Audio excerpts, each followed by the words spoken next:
प्रत्येक जण असं बोलतात की मंदा बत्रेला त्याच्यातली ABCD पण माहिती नाही आणि त्यांनी याच्यासाठी काहीच केलेलं नाही. हे फेक फोटो त्या दिवशी दिलेले आहेत. आपल्याला मी सांगू इच्छिते, सह्याद्री अतिथीगृहावर 1 जूनला मीटिंग झाली. शिंदेसाहेब सगळे अधिकारी आम्ही होतो. मुख्यमंत्र्यांच्या दालनात मीटिंग झाली सह्याद्रीवर आणि तेव्हासुद्धा तिथे निर्णय ठरले गेले की लवकरात लवकर मग सिडको प्रत्येक वेळी काही ना काही त्रुटी काढून सिडकोलाही द्यायचं नव्हतं.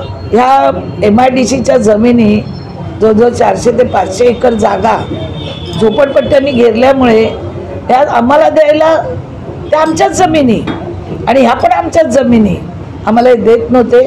त्याच्यामुळे शिंदेसाहेब आणि त्यांच्या सरकारने देवेंद्रजी फडणवीसने अतिशय मोठा निर्णय घेतला. बाहेरून येणाऱ्याला आमच्या समस्या कळणार नाही, आम्ही भूमिपुत्र आहोत इथं. तर हे जे बोलणं पोरकटपणा